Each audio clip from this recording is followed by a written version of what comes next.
सिद्धार्थ ने मुंह बनाते हुए कहा, मुझे लगा तुम्हारा भी एक बॉयफ्रेंड था कभी। प्यार वाली ड्रामेबाजी अच्छे से आती होगी तुम्हें। बाबू, सोना, love you, miss you, kiss you, can't live without you, blah blah. Sonal को उसकी बात सुनकर गुस्सा तो बहुत आया, मगर खुद को कंट्रोल करते हुए उसने कहा, मैं ये सब नहीं करती थी। सिद्धार्थ ने उसकी तरफ तिरछी स्माइल देते हुए कहा, तो आज कर लो। अंदर जाने के बाद ऐसे बिहेव करना जैसे तुम मुझे सालों से जानती हो और तुम मुझे इस दुनिया में सबसे ज्यादा प्यार करती हो। ओके? सोनल कुछ कहती है उससे पहले ही दरवाजा खुल गया और सिद्धार्थ ने तेजी से उसे एक साइड हग देते हुए खुद से चिपका लिया। सोनल का तो मानो दिल उछलकर उसके मुंह में आकर धड़कने लगा था। दरवाजा खोलते ही सामने सिद्धार्थ की माँ सेजल नजर आई। सेजल ने खुशी से सोनल का हाथ पकड़ते हुए कहा, फाइनली ये नालायक मेरी बहू को घर लेकर आ ही गया। सोनल, आजा बच्चे, आजा आजा, यहाँ आया, मेरे पास आकर बैठ। अब जाकर सोनल को समझ में आया, सिद्धार्थ उसे अपने घर लेकर आया था। सोनल थोड़ा नर्वस हो रही थी। ऊपर से सिद्धार्थ ने उसे खुद से ऐसे चिपका रखा था जैसे वो सचमुच उससे बहुत प्यार करता हो।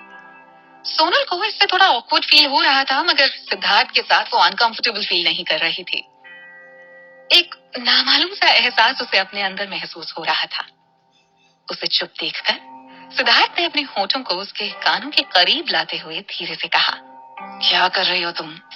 पहली बार अपने ससुराल आई हो, अब तमीज भी मैं ही सिखाऊं तुम्हें? सिद्धार्थ की आवाज सुनकर सोनल जैसे होश में आई। उसने सिद्धार्थ की तरफ देखा तो उसने एक बड़ी सी स्माइल दे दी। सोनल ने तुरंत अपने सिर पर दुपट्टा रखते हुए आगे बढ़कर सेजल के पैर छू लिए। सेजल की आंखों में तो खुशी के मारे आंसू आ गए। बस बस बेटा बस, ये सब करने की जरूरत नहीं है। तो मेरे लिए बिल्कुल मेरी बेटी की जैसी है। हाँ, कहते हुए उसने सोनल का हाथ पकड़ा और उसे अंदर ले आई। अरे सुनिए जी, कहाँ है आप? देखिए, हमारी होने वाली बहू पहली बार हमारे घर आई है। आपके नालायक बेटे ने पहली बार कोई ढंग का काम किया है। ये सोहनी और संस्कारी बहू लाकर दी है मुझे। सेजल उसे लेकर उत्कर्ष के पास जाती हुई बोली। सोनल ने आगे बढ़कर उत्कर्ष के भी पैर छू लिए। उत्कर्ष ने उसे गौर से देखते हुए उसके सिर पर अपना हाथ रखकर आशीर्वाद दिया, मगर उनके चेहरे के एक्सप्रेशन एकदम सपाट बने हुए थे। ना तो उन्होंने कोई खुशी जताई और ना ही कोई एक शब्द बोला। सोनल को ये थोड़ा अजीब लगा। क्या वो उसके और सिद्धार्थ के रिश्ते से खुश नहीं थे? हाय, ये इतनी सड़ी सी शक्ल क्यों बनाई हुई है आपने? हाँ, डर जाएगी मेरी बच्ची। और कुछ नहीं तो कम से कम उसे देखकर एक स्माइल ही कर देते। सेजल ने नाराजगी से उत्कर्ष को देखते हुए कहा। फिर उसने सोनल को अपने करीब खींचकर सोफे पर अपने पास बिठाते हुए कहा, हाय पुत्र, अच्छा, सिद्धार्थ के पापा ना शुरू से ही ऐसे हैं। ये ना ज्यादा बात नहीं करते किसी से, और वो ना तुझसे नाराज भी नहीं है। अरे उनकी शक्ल ही ऐसी है कि वो ना सबसे नाराज नजर आते हैं। You just ignore him, okay बेटा? कुछ नहीं। उत्कर्ष ने ये सुनकर सेजल को गुस्से से भरकर देखा। जवाब में सेजल ने मुंह बनाते हुए कहा, ओ जी, मुझे आंखें मत दिखाइए, मैं नहीं डरती आपसे। पिछले 30 सालों से देख रही हूँ आपको, अब तो आदत हो गई है मुझे इसकी। हाँ। सोनल को ये सब देखकर हंसी तो बहुत आ रही थी, मगर यहाँ पर हंसना शायद बदतमीजी हो जाती, सो उसने किसी तरह अपनी हंसी रोक ली। सेजल ने उसे अपने साथ डाइनिंग एरिया की तरफ ले जाते हुए कहा, अरे मैं तो कब से सिद्धार्थ से कह रही थी कि तुम्हें घर लेकर आए, मगर इसे तो कभी भी काम से फुर्सत मिलती ही नहीं है। आज जब इसने मुझे बताया ना कि तुम घर पर आ रही हो, तो मैंने स्पेशली तुम्हारे लिए डिनर तैयार करवाया है। तुम्हें भूख लगी होगी ना बेटा? आ जाओ, आज हमारे साथ डिनर करो। हाँ? डाइनिंग एरिया में पहुंचकर सोनल ने देखा एक बड़े से डाइनिंग टेबल पर तरह तरह की डिशेस करीने से सजाई हुई थी।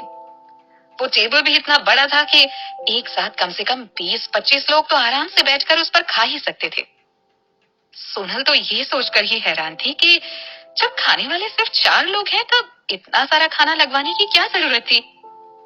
अब तक सिद्धार्थ और उसके पापा वहां आ चुके थे। उत्कर्ष आकर अपनी बड़ी सी कुर्सी पर बैठ गए, जो फैमिली के हेड के लिए स्पेशली बनाई गई थी। उनके बगल में सेजल बैठ गई। सोनल अभी सोच ही रही थी कि उसे कहां बैठना चाहिए कि सिद्धार्थ ने पकड़कर उसका हाथ खींचते हुए उसे अपनी बगल में बिठा लिया। कपूर्स मैंशन के कुक होटल ड्रीम पैलेस से कहीं से भी कम नहीं थे। पूरा खाना बेहद टेस्टी बना था। सोनल खुद भी बेहद रईस फैमिली से बिलोंग करती थी, सो उसे टेबल मैनर्स बहुत अच्छे से मालूम थे। सो भले ही डिनर टेबल पर करीब 50 तरह की डिशेस सजी हुई थी, मगर उसने अपने सामने मौजूद डिशेस में से केवल कुछ ही को सिलेक्ट कर उन्हें अपनी प्लेट में डाल लिया। वैसे भी सारी डिशेस को खाना तो बहुत दूर की बात है, उन्हें टेस्ट करना भी एक अकेले इंसान की बस की बात नहीं थी। अरे ये क्या, आप तो कुछ खा ही नहीं रहे। ये लीजिए जी, ये फिश खाकर देखिए, बहुत टेस्टी बनी है, आपको अच्छी लगेगी। कहते हुए सेजल ने फ्राइड फिश का एक बड़ा सा पीस उत्कर्ष की प्लेट में डाल दिया।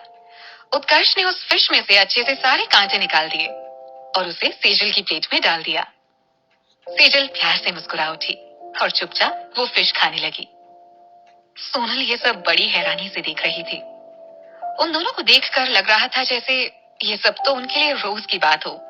सोनल ने लव बर्ड्स के बारे में सुना तो बहुत था, मगर आज एक्चुअली सिद्धार्थ के पेरेंट्स के रूप में इन लव बर्ड्स को देख भी रही थी। हालांकि उत्कर्ष को देखकर कहीं से भी ऐसा नहीं लग रहा था कि वो वाकई सेजल से इतना प्यार जताते होंगे। सेजल ने मुस्कुराते हुए सोनल की तरफ देखा और पूछा, अरे अरे तुम दोनों भी एक दूसरे को अपनी पसंद की डिशेस सर्व करो, भाई हमसे शर्माने की कोई जरूरत नहीं है। सेजल की बात सुनकर सिद्धार्थ के गले में खाना अटक गया। वो खांसते हुए बोला, मॉम, हम लोग बच्चे नहीं हैं।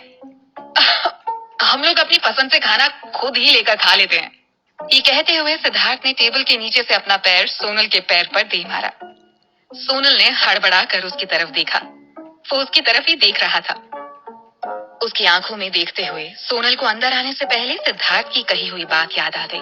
उसने तुरंत अपने सामने पड़ा हुआ बटर चिकन का बोल उठा लिया। उसने अपने आसपास नजर डाली, मगर वहां पर उसे कोई स्पून नहीं दिखा जिससे वो बटर चिकन निकाल पाती। अब बस एक ही ऑप्शन था कि वो अपना स्पून यूज करे। लेकिन ऐसा करने से अगर कहीं सिद्धार्थ और भड़क गया तो